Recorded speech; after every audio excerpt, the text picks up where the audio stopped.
Good evening. All right, it's been a pretty cool day. Beautiful sunny day. Light wind so it doesn't get too hot. And today I just finished watching seasons 3 and 4 of Cobra Kai, which is an amazing series. Okay, it's freakishly entertaining and it's got a lot of good emotional moments, great action. It's got some good writing in there and some good philosophy, and I just love it.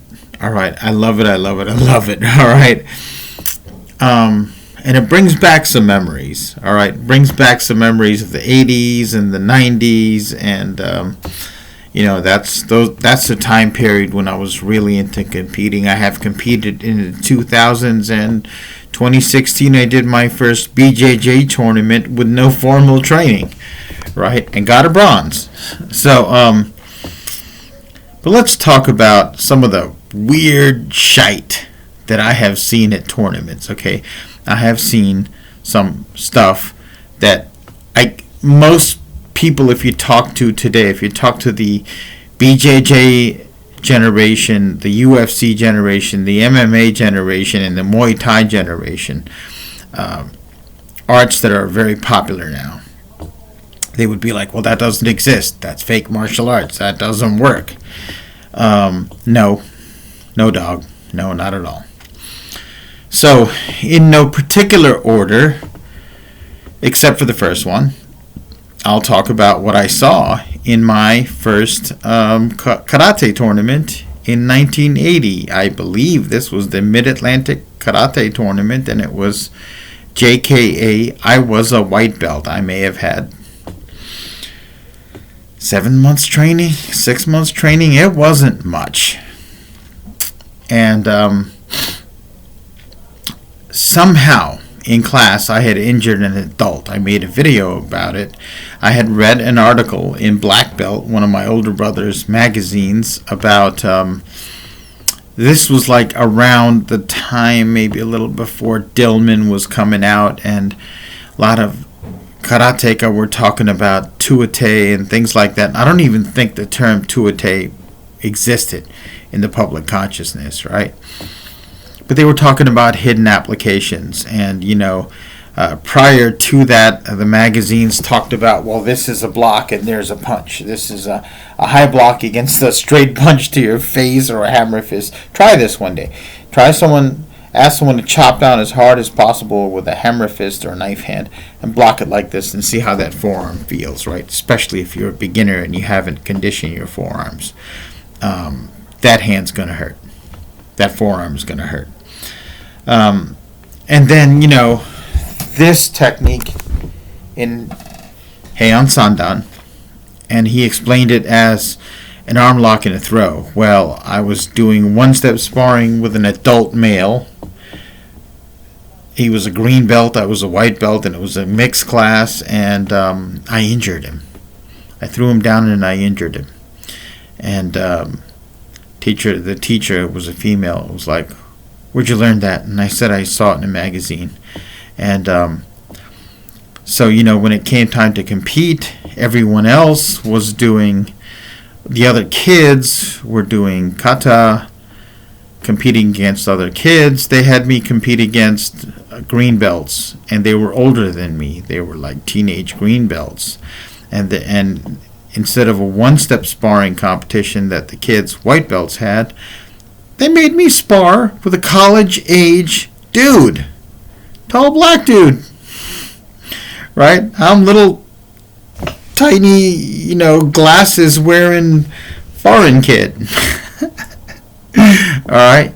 So that was the first weird thing I ever saw. I've never seen that happen again in all of my life. Alright? And I remember even at one point, he swept my front leg, and I found myself, instead of falling back, pulling my leg up, tucking, and throwing a hook kick that I learned from reading Chong M. Lee's kicking books. And yeah, what can I say? That was a weird thing to see. At the same tournament, by the way, Sensei Mike Bronston, who I didn't know him at the time, I would meet him about 5 years later in high school, during my high school time, but at the YMCA at a class he was teaching. He was actually a fantastic, fabulous sensei. I saw him get kicked in the crotch at some point. He may have been trying to do a spin back kick, and may have been a front kick that got him. And I remember Sensei Kisaka, because Mike dropped from the groin kick, came up behind him, picked him up in like a bear hug, and then let him slam down on his butt. Did it a few times, I guess, to make sure the balls dropped back down to where they were. Then he kind of like, as Sensei Mike was hunched over, started slapping him on the tailbone. Must have done something, because he went back and kept on fighting. Okay, so other crap that I've seen. Sometime in the 90s, I was at a tournament in Philadelphia, and there was one school. I remember they were all dressed in black gi tops with hakama and tabi boots. So maybe it was a ninjutsu school, or they thought they were a ninjutsu school, but their first move, all of them, every single one of them, when they squared off to fight, were in this stance that in Shotokan we used to learn in Heian Yondan, number 4, Heian number 4. And they would all begin their competition fight matches in this position, and they were like blocking it, coming in with back fists, and they made that work as an initial position. And I'm not just talking the first time they bowed in. Every single time a point was scored and the judge was like, fighting positions, they'd get in that fighting position. They wouldn't bounce around, and they were by and large making it work. And this technique isn't really, its number one purpose isn't really as a preparatory position to invite the opponent to attack, although it could be. Certainly. Many bunkai based on Okinawan karate have someone's grappling you, trying to grab you, and you come in like this and interject, and this actually hits the forearm, and then when you turn to face the other direction, you're also throwing them. All right? So I saw that work. I saw sometime in the 80s, this had to be around 86, 87, my instructor at the time, Jeff Mack, of what at the time was the Goju Dao Te system, was hosting and sponsoring a tournament at one of the high school or college's gymnasiums. I forget where. I forget if it was in my school, Hamilton High School, or if it was at Steinert, or if it was at Mercer County Community College, which incidentally, my first tournament with the JKA was held at Mercer County Community College, right? And there was one competitor there who was about... He was big. He was a big guy. He looked Latin-ish, hard to tell. And he was close to 280. I would guess it was a while ago, but he looked very soft, right? Not necessarily in the face, and he was a pizza delivery guy. Anyway, I saw him warm up. He did an amazing trisectional staff for him, but he was dressed in like gi pants, black belt, t-shirt. And I remember they called themselves Tongil Do, so it was a combination of Korean and Chinese martial arts and karate and a little bit of this thrown in.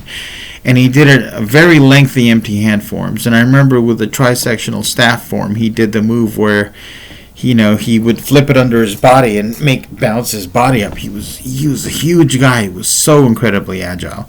And he was, in my opinion, a great point fighter. And his instructor was a black guy in his 50s, very fit guy who did a combined kung fu taekwondo form with floor work and spin kicks, standing spin kicks on the ground, and it was incredible. And there was a white crane guy who did kind of a Tibetan northern white crane style, and he brought one student. And they were dressed in gi pants, a sash and gray sweatshirts, and they were fighting with their White Crane style and having limited success with it. And then the Sifu was just like, we're leaving, there's no technique here.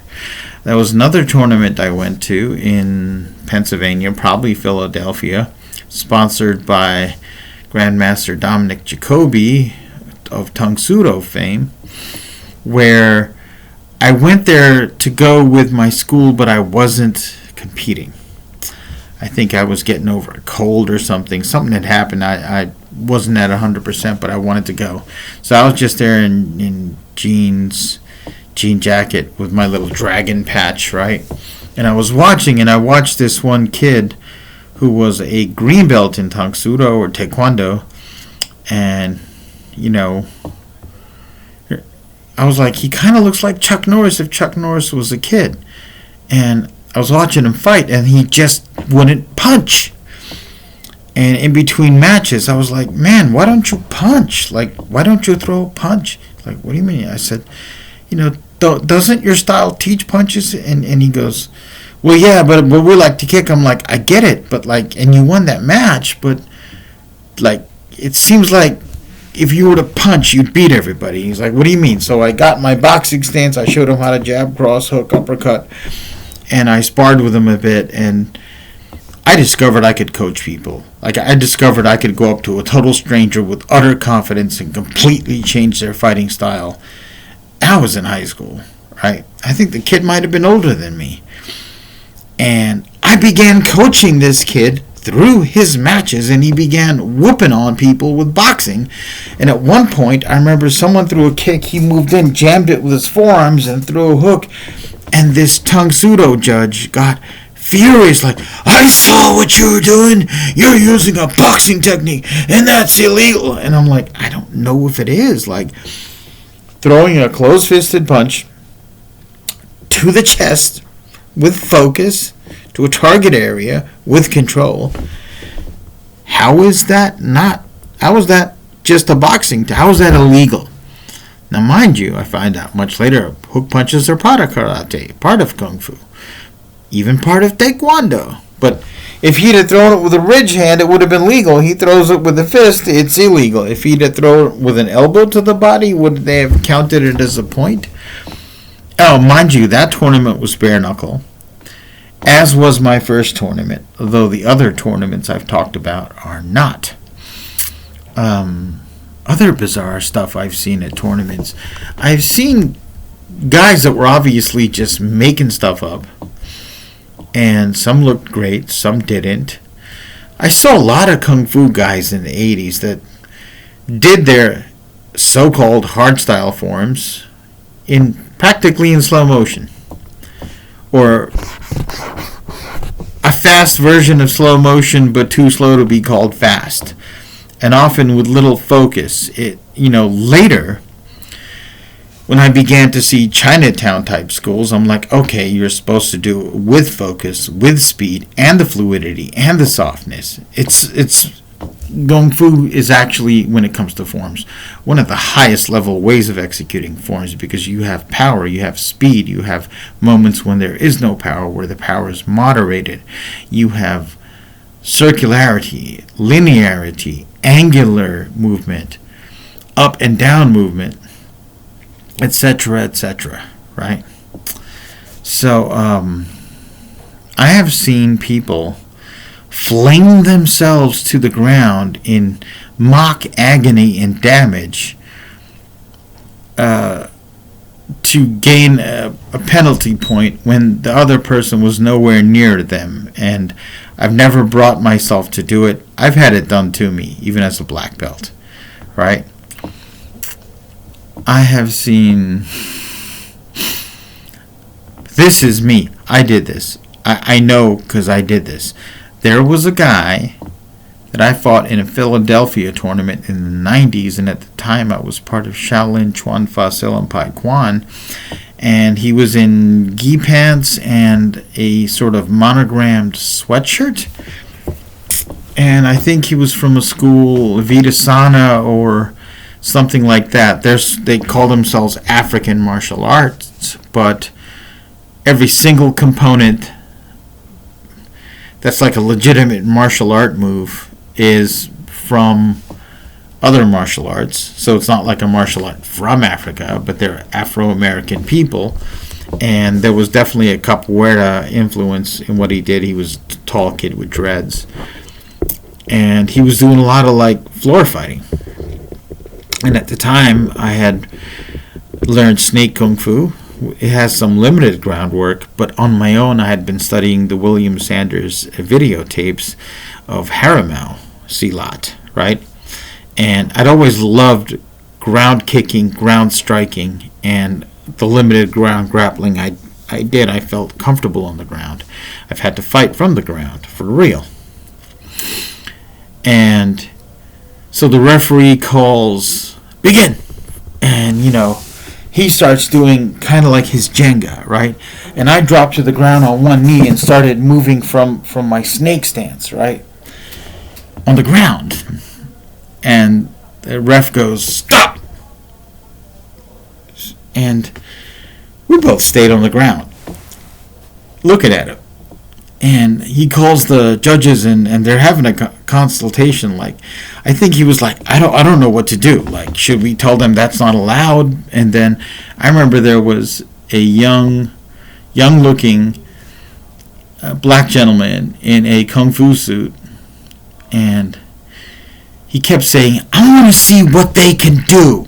Don't you want to see what they can do? And they're like, blah, blah, blah, blah. I want to see what they can do. How often do you see this? So they let us roll. And I remember this kid was like 6'4", right? And we went back and forth and evasion and springing attack. And at one point I was standing on one leg and he went to sweep my leg and I butterfly kicked over it, landed on the other side and attacked. Somehow I won that match. I'm saying this should not be happening, all right? If you were to talk to, any of this modern generation of martial artists, they'd be telling you, well, that's not real. Like, you can't use it against a resisting opponent. I mean, dude was 6'4". Okay? I'm not tall. I'm around 5'6" something. Maybe I've shrunk over the years. But I remember I pulled it off, and it was full speed, right? And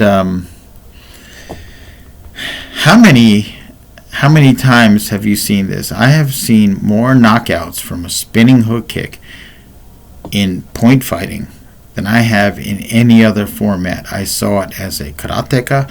I saw it as a taekwondo person. I saw it as a kung fu person. I've seen it from kung fu people, from taekwondo people, from karate people. The spinning hook kick is one of the most destructive kicks in all of martial arts. I know people are like, the Muay Thai kick. The Muay Thai kick hits with a wider surface area, right?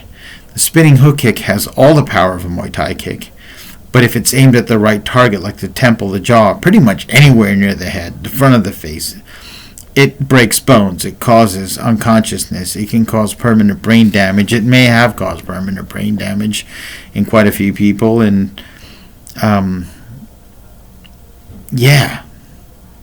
also, people often initiate the kick and they don't turn around fully. They kind of kick blind. I've seen more knockouts, more horrible knockouts, like unconsciousness, blood from face knockouts than anything else, right? I've also seen this. I've also seen kids, taekwondo kids especially, who are so flexible, so good at their hook kicks. And by kids, I mean teenagers and some people in their 20s, and I've seen kids in their, early teens, like 10, 11, 12, who were so good and so adept at their hook kick, but yet good kids. The other kid comes in and they literally brush the top of the headgear or the hair with their lightning fast hook kicks to show that they could have kicked, but that they have control, not being counted. I've also seen what I call the Japanese defense. The Japanese have an incredible defense against face kicks, against well-placed, powerful back fists, ridge hands, especially against hook kicks and against jump kicks, which is simply not calling the point. Okay, Japanese stylists, the white gi stylists, Japanese no Okinawan karateka, oftentimes when they're fighting take one. If it's their tournament and an outsider from a Korean style or a Chinese style comes in, oftentimes you will see a well-thrown, clearly powerful, stinging, controlled, destructive side kick, hook kick, jump roundhouse kick to the face that is pulled to within an inch of contact. Get either no point or a half point, and simply because I've heard them say Korean styles have no power, right? And yet these kicks break bones. The Japanese defense. You'll also see it against odd hand techniques and things like that. There's so many. There's so many. I've also seen this where you'll have a fighter who's winning, who has speed, who has power, who has timing, and who has honor. All right? Competing and scoring within the rules, perfect control. And the opponent will decide, you know what I'm going to do? I'm going to hack the rules, and they'll come in and just charge in with a full power punch to the face, right to the face, clobber the person, take a warning, because some judges just absolutely positively do not call for excessive contact, right? Or they'll give it a warning, and now the other person who's been like, has this honor system in their head, this whole worldview is being cheated on. Sometimes twice in a row, right? And everything they're trained to do won't work except for them to hit back. So they will either continue to try to fight with blood streaming out of their nose, eyes all puffed up, trying to maintain their composure and dignity and honor while the other person takes advantage of the fact that he has really hurt this other person, or they retaliate with incredible technique, fantastic kick, lightning fast 1-2 punch combination, and then they'll be called and often disqualified for heavy contact. All right? And oftentimes it's because the judges are on their side. Right? I've seen some Kung Fu stylists deploy the spinning floor sweeps, take an opponent down, and actually position themselves for a back-breaking technique. All right? And, maybe get a warning. We could go on, but I mean, this was all kind of pre-UFC. All right? And some of it post-UFC. But, the open circuit has many different tournaments, many different rules, many competitors, and many participants. And you would just see some amazing things that I have seen be extremely effective and just kind of fallen by the wayside. But, man, if I could have just recorded half of what I saw, half of the things I was able to participate in, especially in the fighting realm. All right, and some of the brawls that developed, some of the point matches that turned into doggone street fights. Oh man, I'd probably be rich selling that footage. Okay, so yeah, Cobra Kai, wonderful TV series, trip down memory lane. Just thought I'd share it with you. Hope you all have a nice day.